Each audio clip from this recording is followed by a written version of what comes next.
For you guys. So I was wondering, as a Blue Dog Democrat, and you support like healthcare for all, how would we fund that? Sure. Be like fiscally responsible.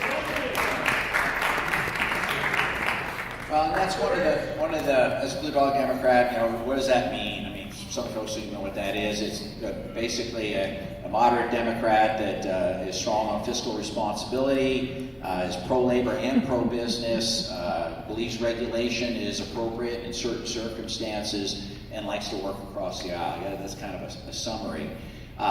And one of the problems that I think I look at when I look at Medicare for All, at least what I think I understand it to be, is the cost. The cost is pretty huge. Maybe there's other revenue sources that we can get to get close, but I think Bloomberg for the country had it at like $32 trillion. California looked at that and it was double their current budget. Vermont had it and decided not to continue it because they couldn't make it work. So I'm not against that. I like the idea behind that, and maybe there's a way to move in that direction, but I'd like to do it in a responsible manner that people feel comfortable that Congress isn't being, you know, too radical, but yeah, we can get there if we bring it slowly along. Congressman Schrader, thank you for coming and speaking to us. I want to piggyback on some of the Medicare for All questions. I am chair of the Democratic Party of Oregon Healthcare Caucus, so I'm speaking in that role as an individual, but with that.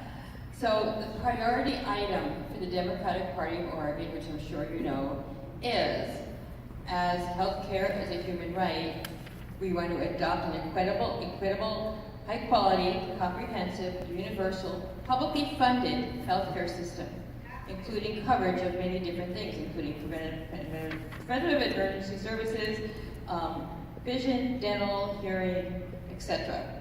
And we want this to happen at the state and or federal level. This is our priority item. 6% of people in Oregon, that's 243,000 Oregonians, according to the Oregon Health Authority last year, are not covered presently. I am one of them. What do you plan to do? I hear what you're saying, that you want to do it incrementally. This is urgent. I would like to know what steps you are taking right now to enact Medicare for All, so every single Oregonian does not have to worry about paying for it. Over half of Oregonians are struggling to pay despite coverage by the ACA or anything else because they cannot afford their deductibles, premiums, and copays. I also want to ask why you're taking $300,000 from pharmaceutical and healthcare industries and also saying you're supporting healthcare for all.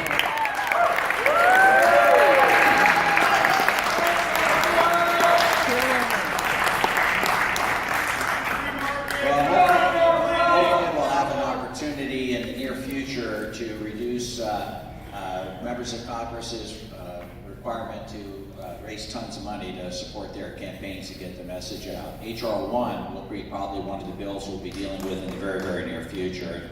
And for the most part, that's a really good piece of legislation that I'm looking to support that would frankly get rid of ameliorate the horrible Supreme Court decision on Citizens United. Yeah. So that would go a long way.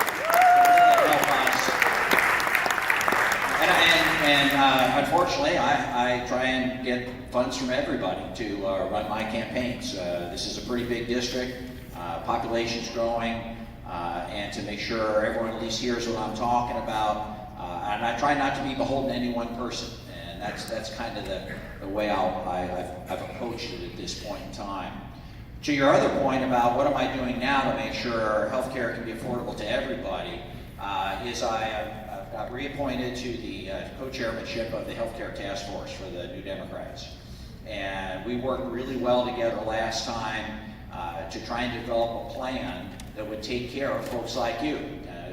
I think that a lot of people forget, that 25% of Oregon is dependent on free health care through Medicaid or Oregon Health Plan. And that's important. That's important. And Oregon's been a leader nationally in making sure that our Oregon Health Plan dollars go further. We don't do it by cutting people off. We do it by expanding services. And to your other point, we also do it by making sure that all the essential health benefits out there, vision, dental, maternity, prescription drugs, emergency care, hospital care, doctor care are all included in any health care plan. That was the Affordable Care Act. Everybody, every plan offered out there had to include those essential benefits. This current administration has undermined that. They've closed the enrollment period. They've cut back on the outreach. They've tried very hard to make it more difficult, not easier, for Americans to get health care. A lot of folks are not as engaged as we are, right? They're just lucky if they put food on the table. They're worried about keeping a house and the high expenses that it is for rent and mortgages now. So it's our job, to make sure that these folks are represented at the end of the day. They have an opportunity to get that health care at an affordable rate. So I'm going to work closely with this new DEM Healthcare Task Force. I'm going to work with my Problem Solvers Task Force again and see if we can't come up with a fix right now. We can't afford to wait for a big, huge new program. It's taken almost, I think, 6 years plus to even implement the Affordable Care Act before it started to ratchet into effect. You can't afford to wait that long. I've got to get something done now. So that's why I'm pushing very, very hard to fix that marketplace immediately. I think I can get Republican buy-in to do that so that everyone at least has access to health care right now. Hi there, my name is Greg Fuller, and I'm an inventor, and inventors' rights have been stripped away by current legislation and the courts, and everything is favoring the infringers rather than the inventors. And it really affects everybody in this room because most of the real advancements in technology have come from small inventors, individual inventors like myself, and not large corporations. Unfortunately, the rights have been stripped away. Like I said, we're being marginalized in the courts. The courts are in favor almost entirely of infringers, and there's an Inventor Rights Act coming, and I'm hoping you can co-sponsor this to help us keep making a living. Okay. Well, make sure you talk to members of my team on the particulars of what you're referring to, with the rights being stripped away, both legislatively perhaps, or administratively, or in the courts. One of the big concerns that I'm pretty sure we'll address is the pay-for-delay stuff that occurs with a lot of the pharmaceutical companies these days, where you have an inventor coming up with a new product, new development, and then the bigger firm comes in and buys you and never pursues your passion because they want to continue to sell their own device or drug or whatever it is. And to your point, that frankly stifles innovation. That's horrible. And I think we can get bipartisan support to push back on that sort of thing. The patent laws have changed a few years ago, I know, and the rollout of that may be part of what you're talking about and affecting you. I'd be very interested in working with you, and that fit right into the Energy and Commerce Committee that I'm on. So please check in with my team.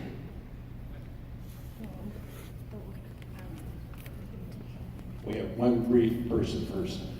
All right.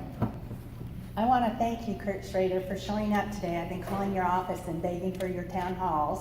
So I want to applaud for your appearance today. I also want to thank you for your co-sponsorship of HR 8 background checks. And I want to thank you from the bottom of my heart for protecting the Mollala River and other public lands and providing financial support for that. Thank you. Now, for my question, Bruce Johnson from West Lynn.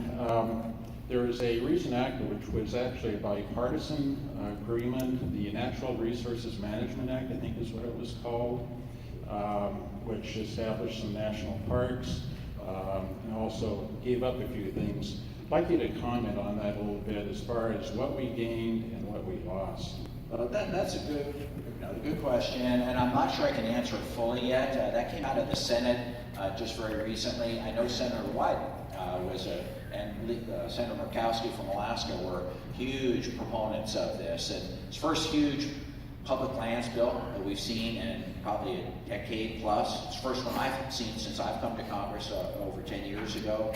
I'll have to do a little research on the parts we gave up, so to speak. But from what I understand, not only does it include our own Mollala River Wilderness Area, which we've been working on for 10 years, frankly, since I came to the United States Congress, but expansion of many state parks and many national parks and public lands, which is a big deal. You know, this administration has been pushing back on that, unfortunately, and there is a balance. So I get that between landowners' opportunities and rights and our public access. I think that's maybe some of the trade-offs you might be referring to, but I'll get back to you on that. On balance, it's a really good piece of legislation from what I can see. And as I've told you guys in the past, you rarely get the exact bill you want to vote for, and you have to weigh, to the gentleman's comment in the back on sponsorships, you know, is it, you know, mostly good or is it bad? And I'm Kurt Schrader's view, how I look at this, if it's, you know, 60, I'm like Reagan, I guess, in this way. If 60% good, I'm a yes. Unless there's a poison pill. If there's a poison pill in there, I'll be a no. But I think from what I've heard so far, and the fact that it has widespread support among Democrats from the very progressive wing to the moderate wing, makes me feel like it's probably pretty good. And so I'm inclining, obviously, to be a big supporter of it at this point in time. But check in with my team, if you don't mind. All right, that was our last question. And Congressman Schrader, if you have any closing remarks. As for me, I want to thank everyone for being here. It's been an honor and a privilege to host Congressman Schrader. We so appreciate democracy in action, and these conversations are critical to good governance. We don't have democracy in this country. We have corporate rule. I appreciate everyone showing up. It's not something I would necessarily have done on a Saturday morning in Oregon, but we have a lot at stake. We have a lot at stake here in this country. We saw that in the last recent election. I think we have a lot more at stake going forward. And by this demonstration of public support and of our country, not necessarily always everything I'm doing, but at least you're supporting our country. You're out there, you're making the case that democracy is alive and well. in our water. I'm proud to be here We with don't you want our guys. national And areas I will clear continue cut. to be supportive of the diversity of our district. So thank you so very, very Tear much. down the dam! Tear down the dam!